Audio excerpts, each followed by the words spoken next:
Welcome to The Explainer. Today, we're going to strip away the pastel Sunday school colors and dive into an ancient, dark, psychological thriller. Most of us think we know the story of Jonah, right? It's usually presented as this whimsical little tale featuring a big, smiling whale and a guy learning a simple lesson about following directions. But when we actually look at the source text, the reality is way, way more intense. So let's dive into this massive contrast. When you break down the historical framework, our protagonist isn't just dragging his feet, he's actually a deeply conflicted anti-hero, deliberately trying to crash the rescue vehicle just so he won't have to save his enemies.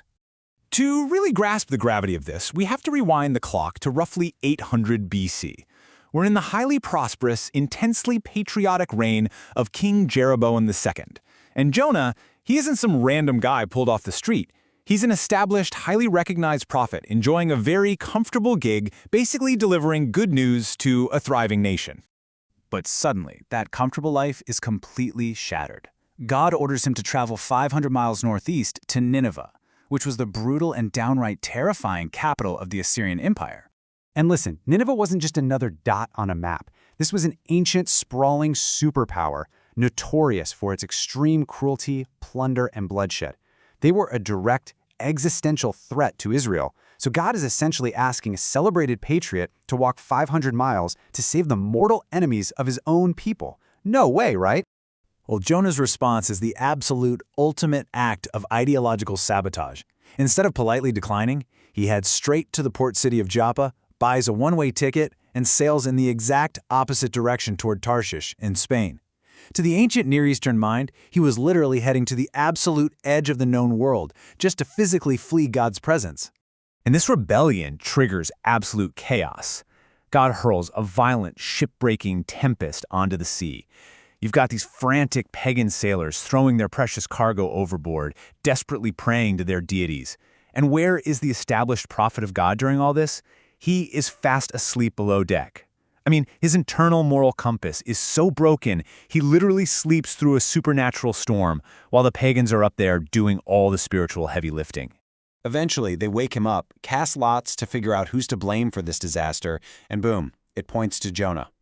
Discovered by divine lot, the runaway delivers this staggering confession. He says, "I am a Hebrew, and I fear the Lord, the God of heaven, who made the sea and the dry land."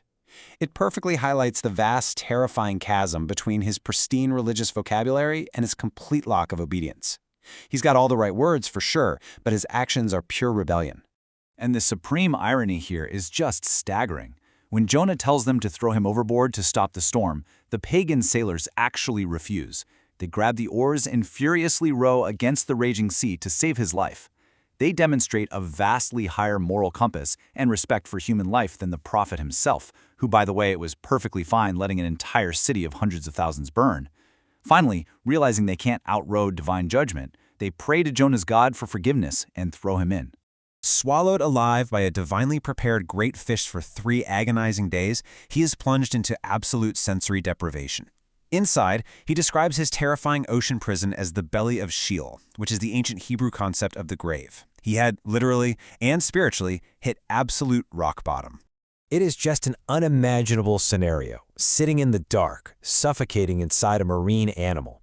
But what's really fascinating is that centuries later, Jesus actually points back to this miraculous, impossible intervention as the ultimate prophetic sign of his own death, burial, and resurrection in Matthew 12.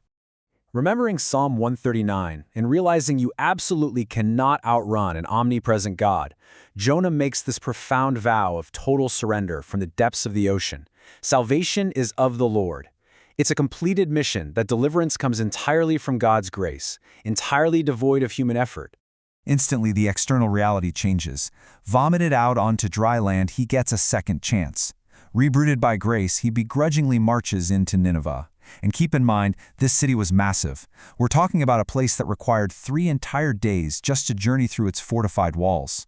He walks into this hostile metropolis and delivers what has to be the most begrudging sermon in recorded history. In Hebrew, it's exactly 5 words long. Yet 40 days and Nineveh shall be overthrown. That's it. It's a jarring, blunt threat, completely devoid of any polite introduction or, any mention of God's love whatsoever. Yet, Against all odds, this hostile 5-word sermon triggers a total cultural humbling. The citizens immediately believe God. The king literally steps off his throne and sits in ashes. They even issue a legal decree forcing the national livestock into mourning clothes. Yes, actual cows in sackcloth. They threw everything they had at the mercy of God, and they actually changed their violent behavior. Now this sets up an agonizing contrast. Those in total spiritual darkness, pagan Nineveh, repented instantly and totally after one warning from a resentful foreigner.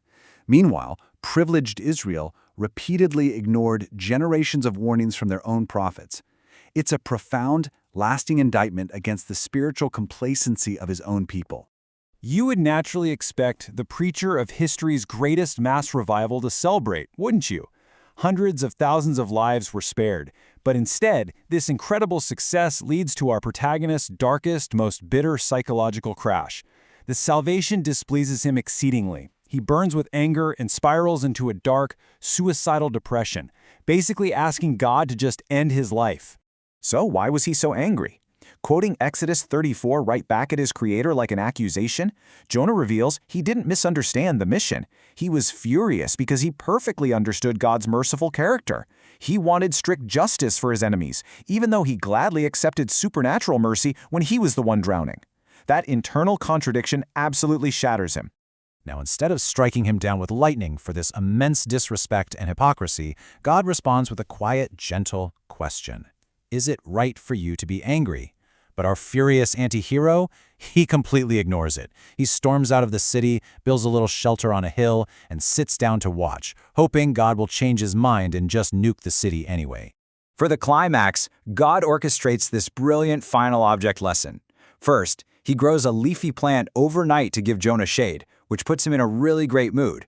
Then, God sends a worm to kill the plant by morning. Finally, God sends a scorching east wind, triggering a fresh wave of suicidal despair in Jonah, all over a dead plant. And this is the final mic drop that exposes his massive hypocrisy. God essentially asks, you had deep pity on a temporary plant that you didn't labor for or create. Should I not pity Nineveh, a city with over 120,000 spiritually ignorant human souls plus their livestock? Jonah loved his own temporary comfort more than the lives of 120,000 people. It sounds absurd when we read it out loud, but it's actually a painfully relatable mirror. Think about it. How often are we more emotionally devastated by a lost personal convenience like, I don't know, a scratched car or a broken phone, than we are by the suffering and eternal condition of actual human beings around us? So, the absolute crucial takeaway from this explainer is that God's expansive mercy extends to everyone, to terrified pagan sailors, to violent enemies, and even to a rebellious, angry prophet. Authentic faith demands that we align with that radical compassion, not just memorize the right theological vocabulary. But the true literary masterpiece of this text is that it abruptly ends right here. God asks that final, piercing question, and should I not pity Nineveh? And the story just stops. It leaves us entirely on a cliffhanger with absolutely no recorded response from the prophet. We have no idea if he repented or if he just sat there furious in the desert. By leaving the ending completely blank, the text turns into a mirror. It forces you to step in and answer the question for yourself. When you look at the people you disagree with the most, who do you truly believe is deserving of grace and mercy in your own life today? It's a question that isn't always easy to look at, but it is profoundly necessary. Thanks for joining me on this explainer, and I'll see you next time.